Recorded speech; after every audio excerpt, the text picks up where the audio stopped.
I was repairing a section of fence along the western pasture when my phone rang. It was my neighbor, Earl Thompson. "Ethan, you'd better get over here."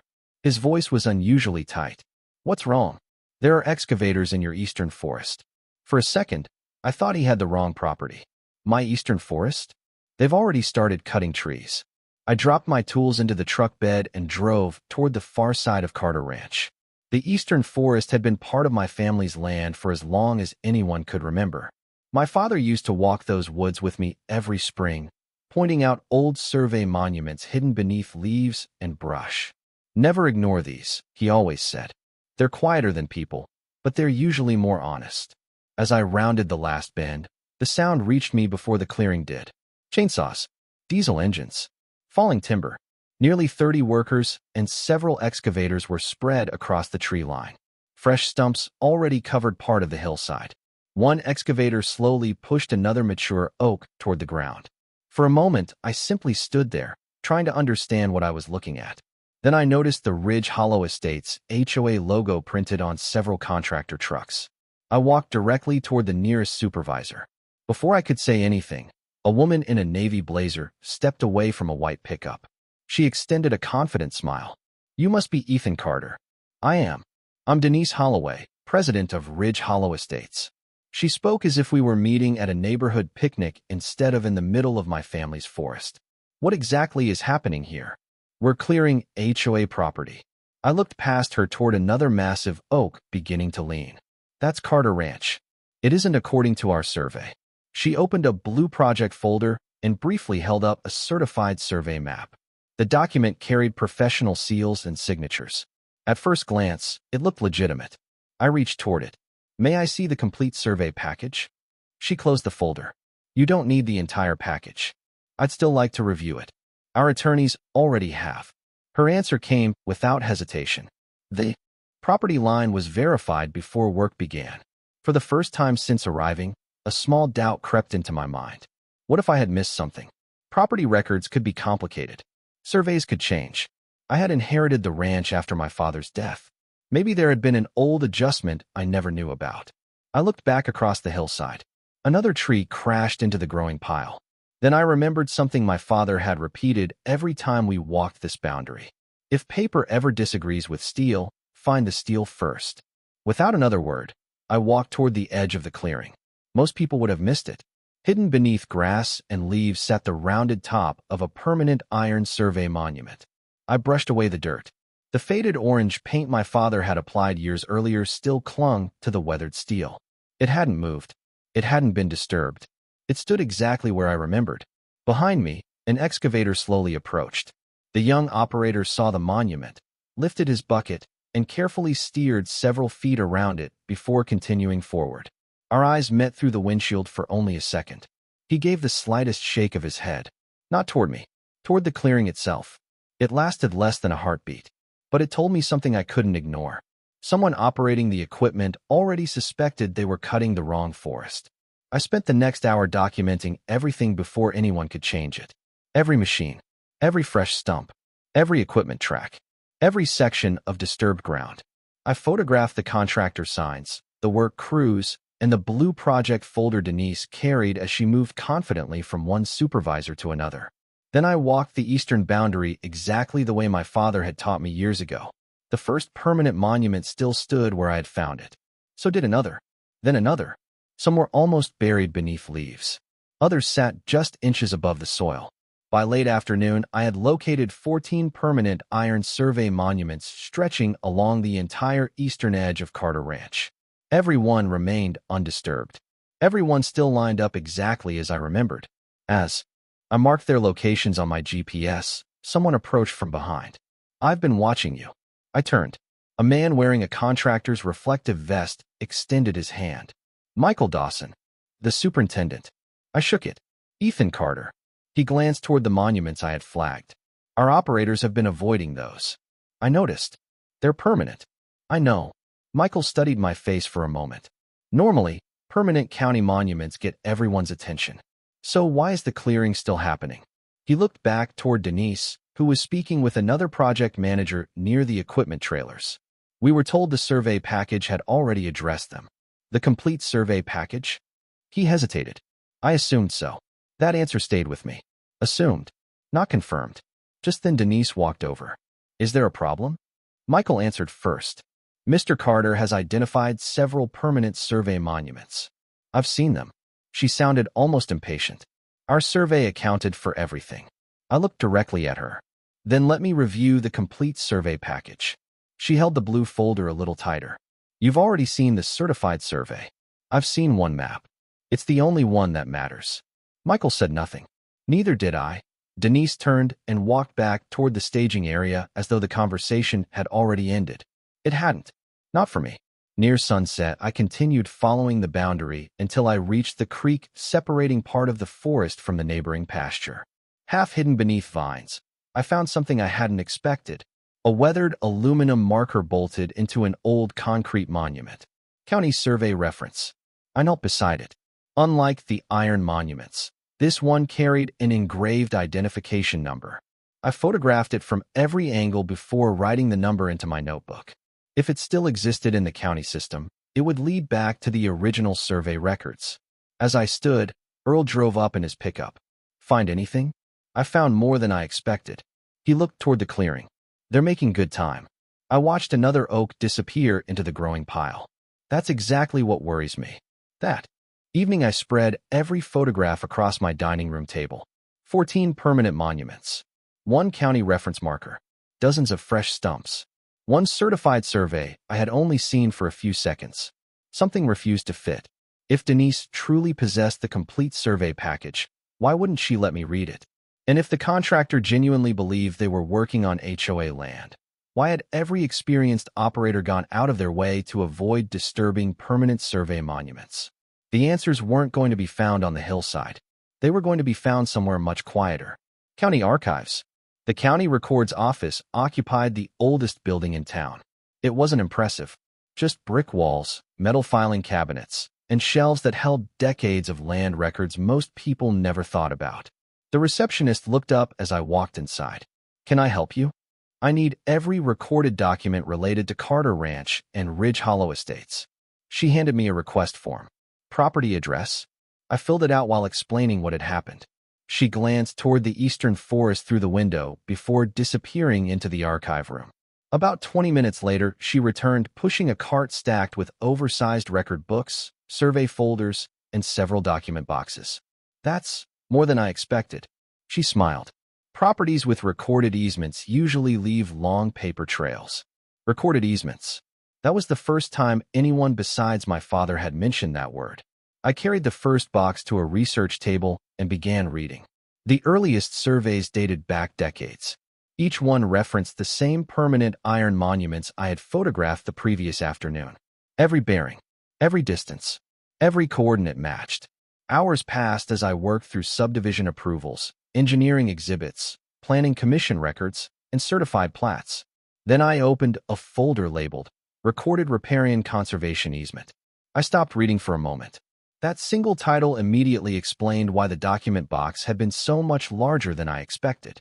The easement had been recorded years before Ridge Hollow Estates was ever developed. It protected the entire creek corridor running through my eastern forest. Tree removal, major grading, excavation, all required strict county approval because the forest stabilized the creek banks and protected downstream water quality. I kept reading. Attached behind the easement were environmental engineering reports prepared before the subdivision even existed. One sentence had been underlined by someone years earlier. Existing mature forest shall remain undisturbed within the protected conservation corridor. The report continued. Permanent survey monuments have been installed to prevent future boundary disputes involving easement lands. I leaned back in my chair. My father hadn't painted those monuments orange because he liked bright colors. He wanted them to stay visible. Someone had planned for this exact kind of disagreement decades before either Denise or I ever owned property here. As I reached for the next folder, an older man walking through the archive room suddenly stopped. He looked from the documents to my face. You wouldn't happen to be Ethan Carter? I am. He smiled. I thought I recognized you. He introduced himself. Harold Benson. The name sounded familiar. I retired from county surveying about 15 years ago. Then he looked down at the survey maps spread across my table. I helped preserve some of these records. I explained what was happening on the ranch. Harold listened without interrupting. When I finished, he quietly opened one of the oldest survey folders.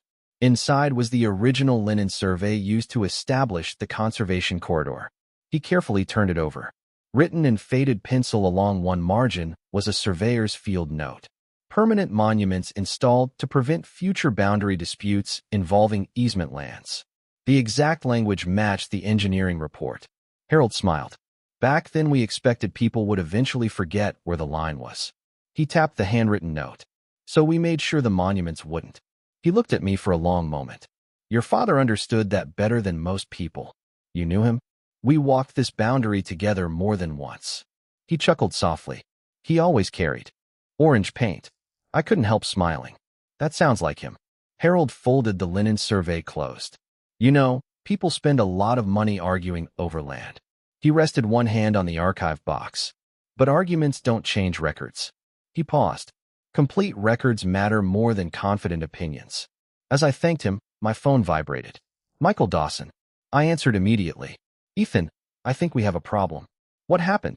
I finally looked through the project binder we received. And his voice grew noticeably quieter. It isn't just missing one document. I waited.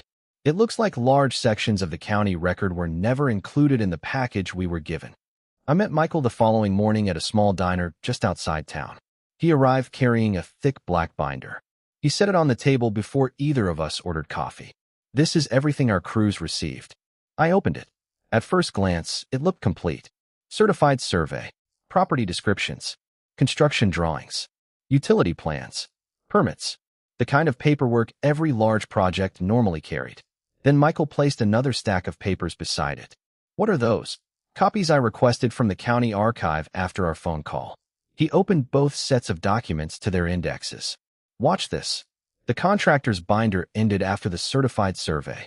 The county archive continued for dozens of additional pages.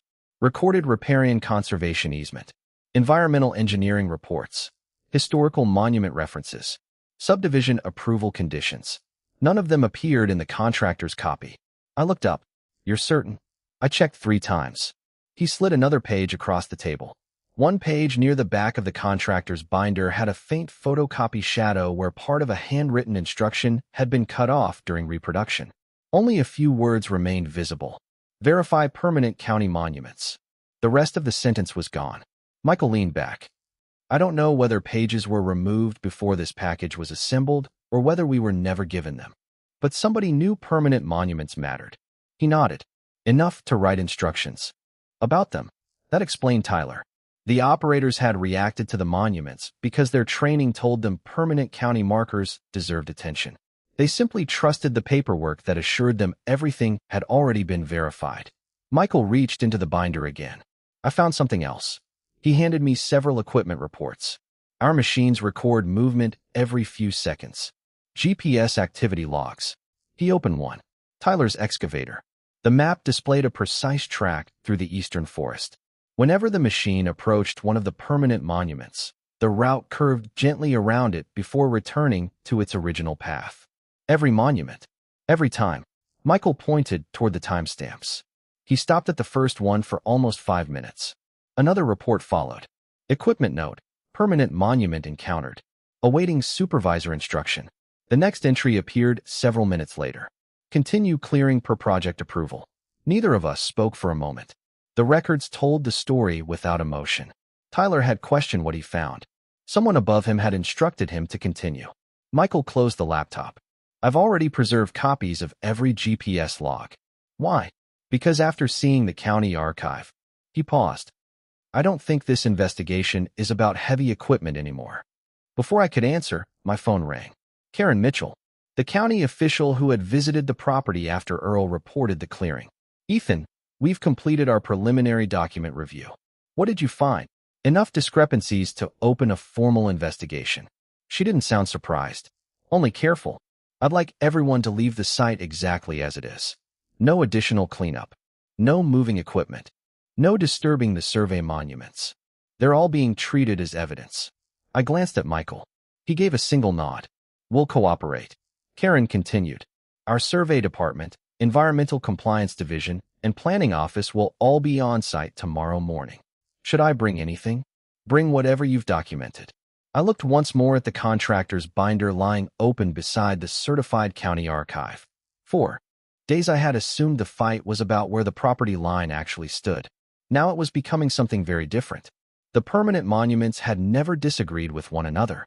The county records had never disagreed with one another. The only thing that didn't match was the paperwork someone had chosen to place in front of the people holding the chainsaws. Tomorrow, the county wasn't coming to decide where the boundary was. They were coming to find out how the truth had disappeared before construction ever began. County vehicles began arriving just after sunrise. Survey Department. Environmental compliance. County planning. Within half an hour, nearly a dozen officials had gathered along the eastern boundary. No one hurried. No one offered opinions. Every step followed a checklist. Karen Mitchell greeted me with a brief handshake before walking directly to the first permanent survey monument. We'll begin here. The county survey crew unloaded total stations, GPS receivers, and decades-old reference maps. One by one, they relocated every permanent iron monument I had marked. Each location matched the certified county survey within acceptable engineering tolerance. The lead surveyor quietly checked the final coordinate before looking at Karen. 14 monuments verified. Karen simply wrote it down. No celebration, just another confirmed fact. Environmental engineers followed behind them. They photographed every freshly cleared section of hillside. They measured exposed soil. They documented damaged root systems near the creek. One engineer paused beside a fallen oak whose stump measured nearly 4 feet across. He counted the growth rings before standing again. This tree was here long before the subdivision. Another note entered the county record. David Reynolds arrived shortly before noon, carrying his own survey equipment. Although I had hired him independently, Karen welcomed the additional verification. If your survey differs from ours, she said, we'll document both. By early afternoon, David completed his work. It doesn't differ. He pointed toward the nearest monument. The county survey is correct. Then toward the creek. So is the conservation easement. He folded away his tripod. The protected corridor has always been exactly where the official record says it is. Denise arrived with 2 attorneys shortly afterward. She still appeared composed, professional, confident. Karen greeted them politely. We've completed today's field verification. One attorney stepped forward. We understand there are questions regarding the project. There are. Karen opened the contractor's binder beside a certified copy of the county archive. She didn't compare every page. Instead, she opened both to the document index. The official county archive lists a recorded riparian conservation easement. She turned the thinner binder toward the attorneys. It does not appear in the construction package. She continued. Environmental engineering reports. Missing. Historical monument references. Missing. Subdivision approval conditions. Missing. The attorney slowly turned several pages himself, then looked toward Denise. She remained silent. Karen spoke carefully. Our concern today isn't what anyone believed. She closed both binders. Our concern is whether the complete governing record accompanied the project approval. One of Denise's attorneys finally broke the silence. Mrs. Holloway, when did you last review the easement documents? Denise looked at the binder for several seconds. I don't remember. The attorney didn't respond. He simply lowered his eyes and quietly closed his notebook. It was the first visible crack in the confidence she had carried since the clearing began. Karen turned toward the survey crew. Please begin evidence marking. Bright orange flags soon appeared beside every permanent monument. Another team marked the edge of the recorded conservation corridor. Within minutes, a line of orange markers stretched across the eastern forest. What had looked like an ordinary hillside only days earlier now resembled a carefully documented investigation. Nothing had been guessed. Every flag corresponded to a verified record. Every marker matched a certified survey. Every measurement traced back through decades of county archives. As the afternoon ended, Karen gathered everyone near the first monument. The field investigation is complete. She looked across the flag boundary. The land has already answered every survey question. Then she lifted both binders. Now we determine how the complete county record became an incomplete construction package. For the first time since this began, no one was arguing about where the property line was. The only question left was who had approved the paperwork that ignored it. 3 days after the county completed its field inspection, the first steady spring rain arrived. It wasn't a storm. No thunder. No flooding. Just several hours of gentle rain. Normally, the eastern forest absorbed almost all of it. That afternoon, I stood on my porch watching muddy water race down the freshly cleared hillside. Small channels formed where none had ever existed. Loose soil washed toward the creek. Brown sediment clouded water that had always run clear. The engineering reports weren't predicting the future anymore. They were describing the present. County environmental crews returned before noon. The same hydrologist who had inspected the property earlier slowly walked the exposed slope, stopping every few yards to photograph the fresh erosion. He pushed measuring stakes into the deepest washouts before waving Karen over. "What are you seeing?" she asked. He knelt beside one of the newly formed channels. The original engineering reports were accurate. He scooped up a handful of wet soil. Without the tree roots holding it together, the dirt slipped through his fingers. This forest wasn't protected for appearance. He pointed toward the surviving trees. It managed stormwater. Then toward the muddy creek. It stabilized the hillside. Finally, he looked across the cleared ground. And now we're watching exactly what those reports warned would happen. Karen made several notes. So the environmental damage was foreseeable. It was documented decades before the subdivision was built. Nobody argued. Nobody needed to. The hillside itself had become evidence. By early afternoon, another pickup truck entered the ranch. Michael stepped out carrying a hard case and a laptop. "I brought everything." "What kind of?" "Everything. Our project records." He opened the case. Inside were backup drives, printed dispatch logs, equipment reports, communication records, and GPS archives. "If the county wants them," he said, "they're all yours." Karen walked over. "Can you replay the first day?" Michael nodded. An aerial photograph of the eastern forest appeared on the laptop screen. Colored lines traced every machine assigned to the project. He selected Tyler's excavator. The playback began. The excavator approached the first permanent survey monument. Stopped. 1 minute. 2. Nearly 5. Michael opened the equipment log. Permanent monument encountered. Awaiting supervisor instruction. He clicked the next entry. Continue clearing per project approval. Karen copied both entries into her notebook. "Can your system identify who issued that instruction?" "The equipment can't." Michael opened another file.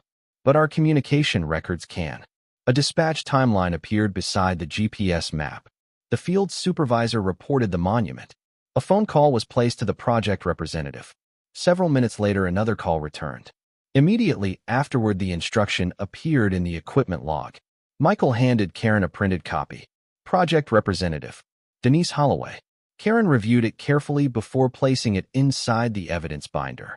She still offered no opinion. She simply added another verified fact. Later that afternoon, Tyler arrived after finishing work at another project. He removed his hard hat before joining the group. Karen greeted him with a smile. "I only have a few questions." He nodded. "When you uncovered the first monument, why did you stop?" "It didn't look temporary." "What do you mean?" "It was permanent steel. Our training says permanent county monuments always deserve another look." "What happened after you reported it?" "My supervisor made a phone call. And then he told me the project survey had already been approved." "So you continued working?" "Yes." Karen pointed toward the GPS map. "Then why did you avoid every monument after that?" Tyler looked at the screen for a long moment. "They were still there." He shrugged. "I figured if somebody needed to inspect them later." He smiled awkwardly. "I'd rather they still be standing." Michael quietly laughed. "I wondered why your machine path looked so strange." "I had plenty of room."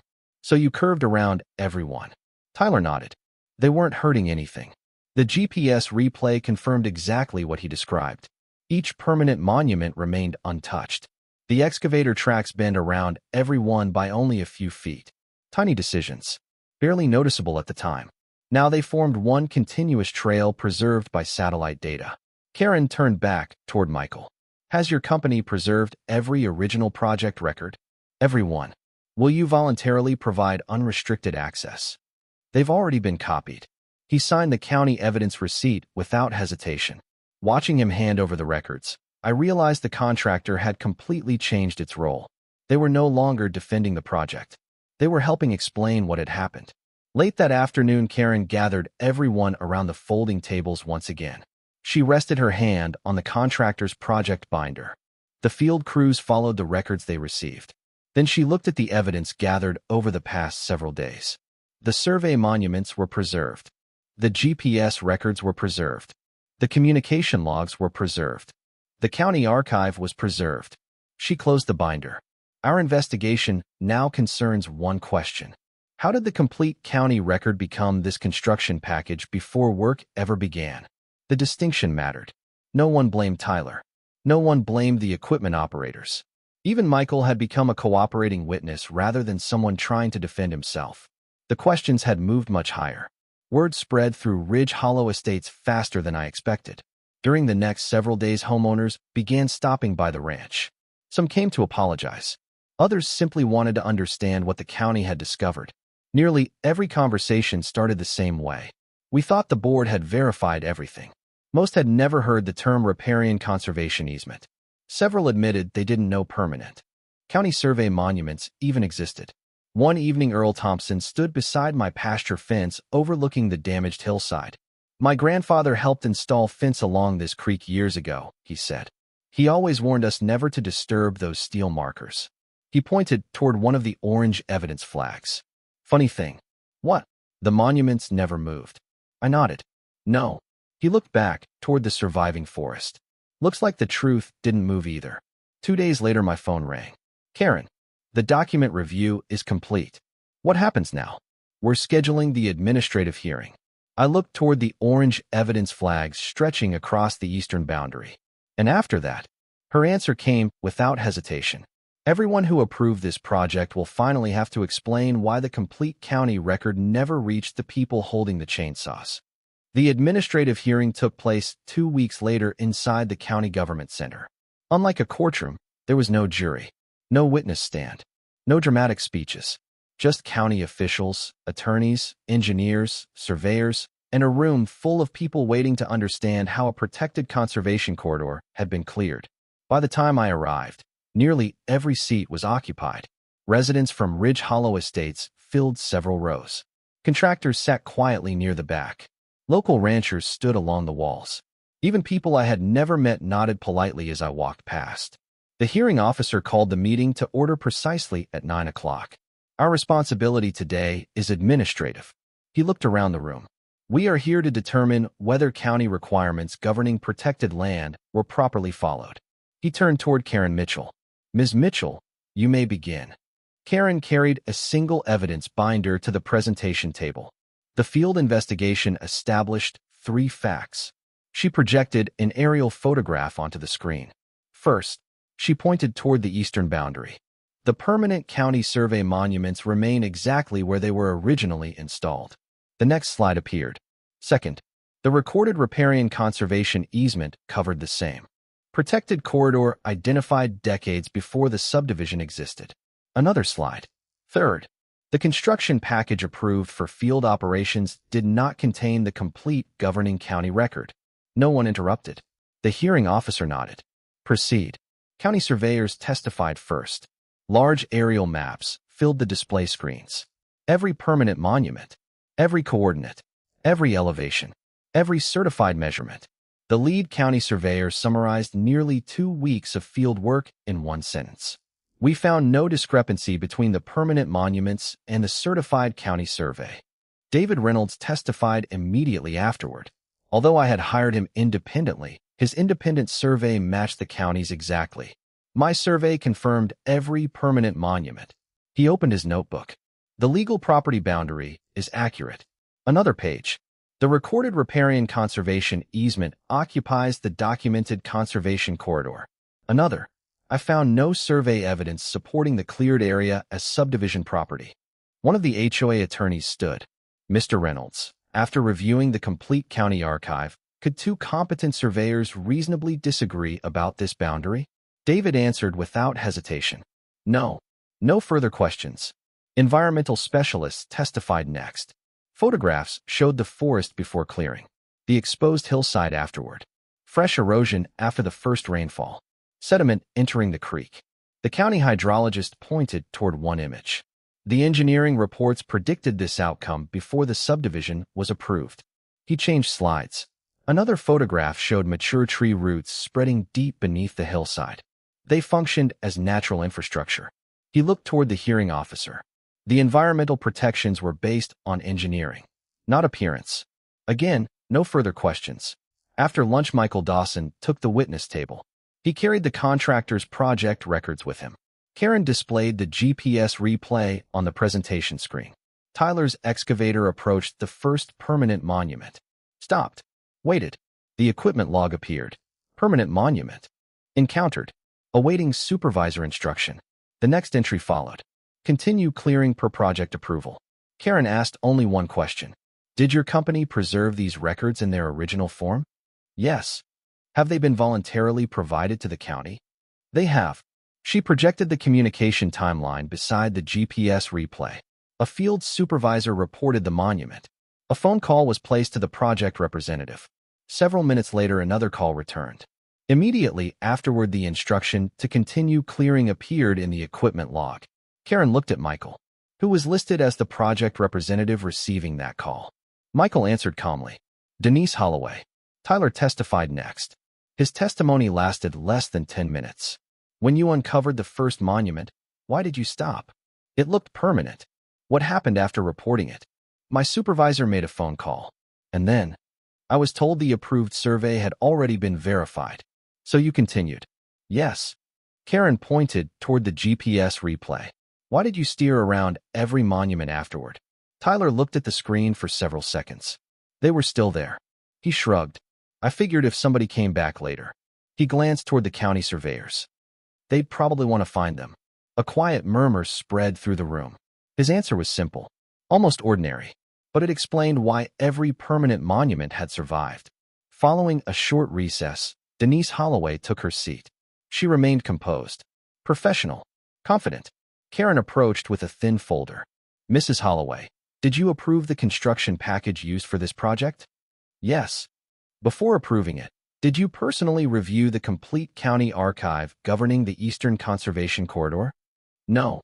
Did you review the recorded riparian conservation easement? No. The environmental engineering reports? No. The historical monument references? No. Karen waited several seconds before asking her final question. If those county records had been included in the package you approved. She paused. Would the clearing have been authorized? For the first time since I had met Denise, she hesitated. The hearing room remained silent. Finally, she answered. No. Karen thanked her and returned to her seat. One of Denise's own attorneys leaned toward her and whispered something. She slowly shook her head. He quietly closed his notebook. He never asked another question. The hearing officer reviewed the evidence for several minutes before reading the county's administrative findings. The permanent property boundary remained valid. The recorded riparian conservation easement remained fully enforceable. Protected land had been disturbed after construction proceeded without the complete governing county record. Responsibility for approving that construction package would move forward for formal legal review. As people slowly stood to leave, I noticed something had changed. Nobody was debating where the property line stood. Nobody questioned the survey monuments. Nobody questioned the easement. Those arguments had disappeared. Outside the government center, Karen caught up with me before I reached my truck. The administrative investigation is complete. And now, she closed the evidence binder. Now we determine legal responsibility. She looked back toward the hearing room. Because today's evidence answered where the boundary was. She paused. The next phase answers who chose to move forward without reading the records that defined it. The legal review concluded several months after the administrative hearing. Unlike the public proceedings, most of the work happened behind closed conference room doors. Attorneys exchanged sworn statements. Surveyors submitted certified reports. Environmental engineers finalized restoration plans. County officials compared communication logs, GPS records, archived surveys, engineering reports, and every approval document connected to the project. Nothing was rushed. Nothing was assumed. Every conclusion had to be supported by evidence. By then, no one questioned where the property line stood. No one questioned whether the recorded riparian conservation easement existed. Those questions had already been answered. The only question remaining was who had accepted responsibility for approving a construction package without verifying the complete county record. When the county released its final investigative report, it exceeded 100 pages. I read every page. Some sections explained survey procedures. Others documented the environmental damage. Several reconstructed the approval process almost minute by minute. The conclusion never relied on opinions. It relied on documentation. The Eastern Conservation Corridor had remained legally protected throughout the entire history of Ridge Hollow Estates. The permanent survey monuments had accurately marked that protected corridor for decades. The environmental restrictions had never been removed. The official county archive had never changed. Construction proceeded because the approval process relied upon an incomplete project package rather than the complete governing record. The report never speculated about anyone's intentions. It simply documented what happened. The county ordered full restoration of the damaged corridor. Native hardwoods would be replanted. The creek banks would be stabilized. Long-term environmental monitoring would continue for several years. Because the contractor had preserved every GPS record, reported the permanent monuments, and voluntarily cooperated throughout the investigation, the county concluded the field crews had acted according to the documents they had been provided. Responsibility rested with those who approved the project. Several days later, Ridge Hollow Estates held its annual homeowners meeting. Attendance was unlike anything the clubhouse had experienced before. Every chair was filled. Residents lined the walls. Others stood outside listening through the open doors.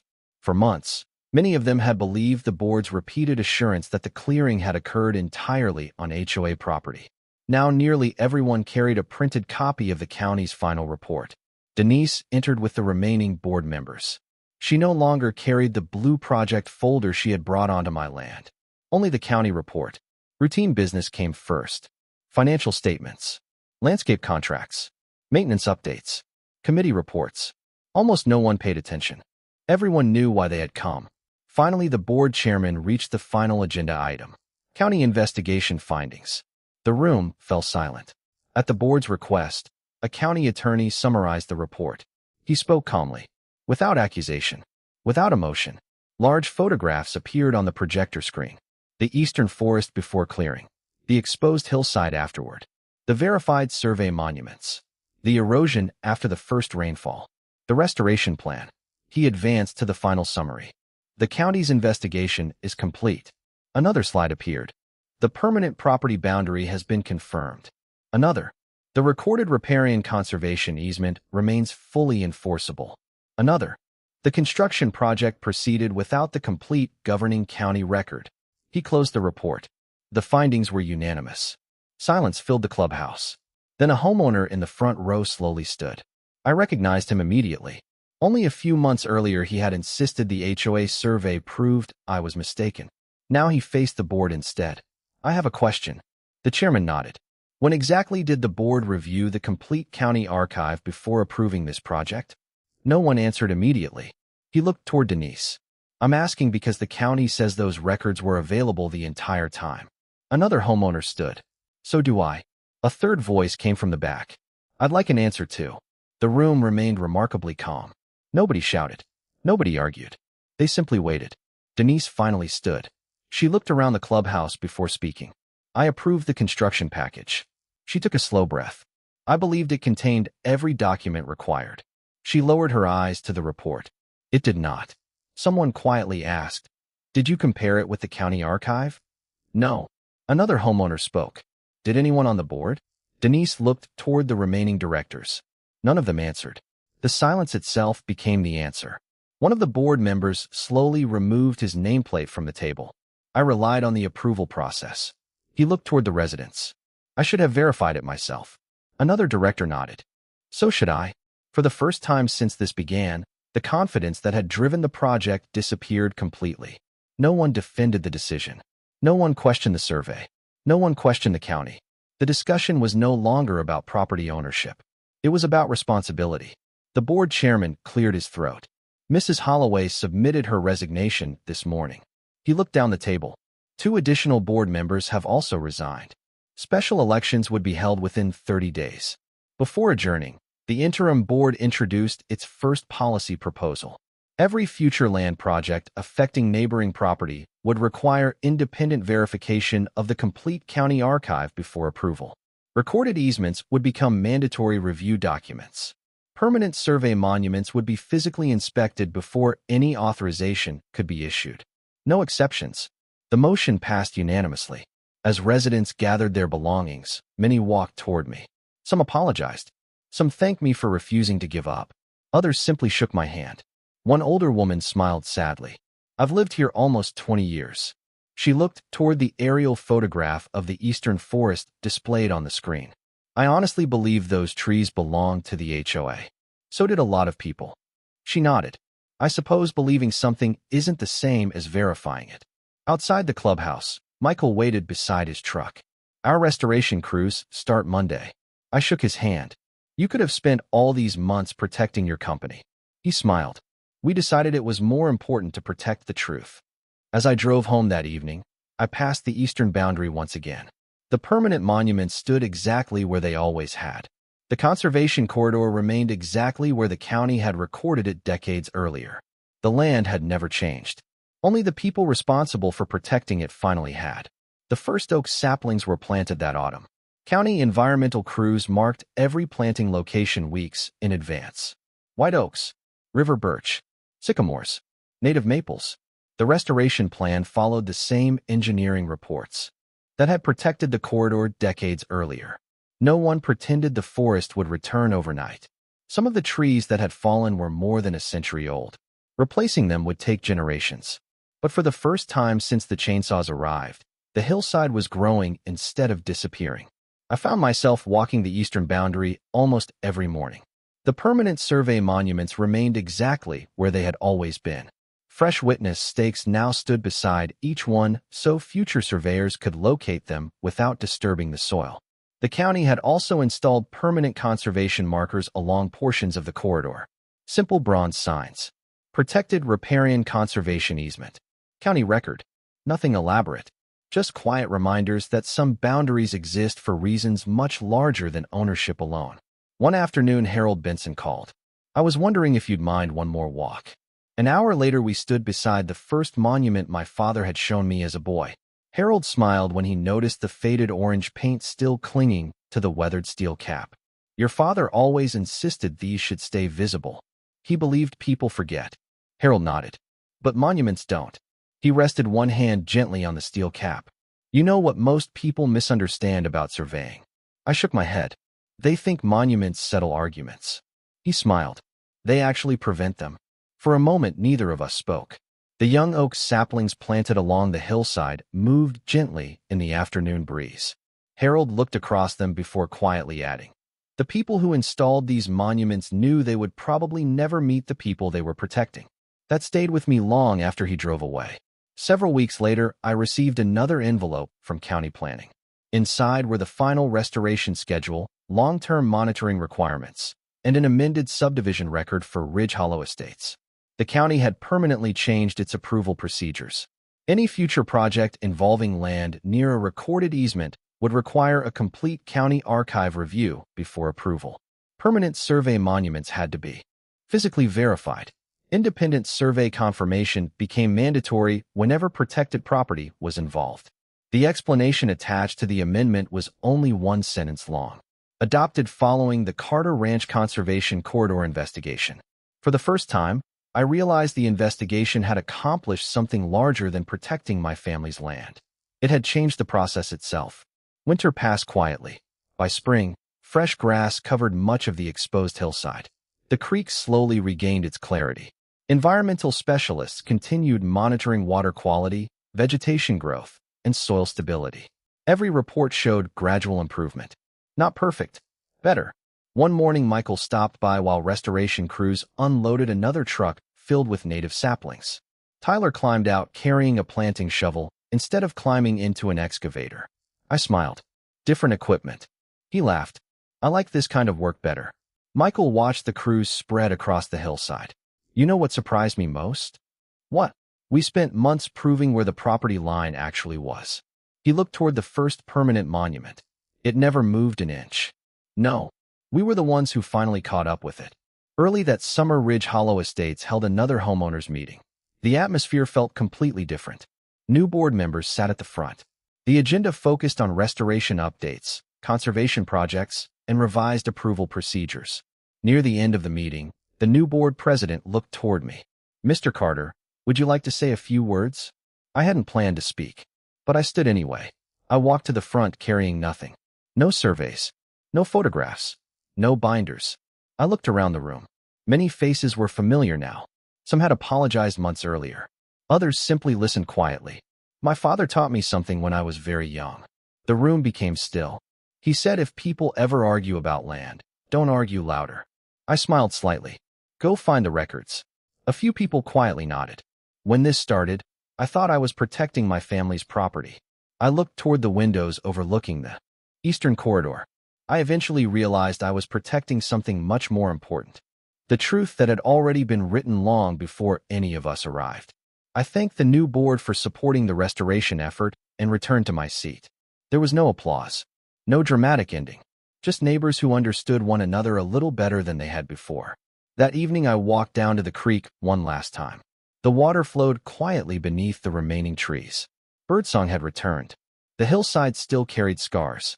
Some always would. But scars don't only tell us where damage happened. They also remind us where healing began. I stopped beside the first permanent survey monument. The same monument Denise dismissed. The same monument Tyler carefully drove around. The same monument my father painted orange years ago. I brushed a little dirt away from the weathered steel, exactly as my father always had. For a moment, it felt as though he was standing beside me again. He used to end every walk along this boundary the same way. One hand resting on the monument. One simple sentence. The land remembers. When I was a boy, I thought he meant the soil. Years later, I finally understood. The land remembers because honest people leave evidence behind. Surveyors leave monuments. Engineers leave reports. Counties preserve records. Truth has a way of surviving long after confident voices disappear. People still ask me what finally defeated the HOA. Some think it was the GPS records. Others say it was the county investigation. Some point to the legal review or the administrative hearing. Those things mattered, but they didn't create the truth. They simply uncovered it. The truth had been waiting all along, buried beneath leaves, recorded inside county archives, protected by steel monuments that never asked anyone to believe them. They only waited for someone willing to read the complete record. As I rested my hand on the old monument one last time, I looked across the young trees beginning to reclaim the hillside. The forest my father protected would never look exactly the same again. But because the evidence endured, neither would the people who believed. Authority mattered more than ownership, or confidence mattered more than facts. The land had remembered. And in the end, so did everyone else.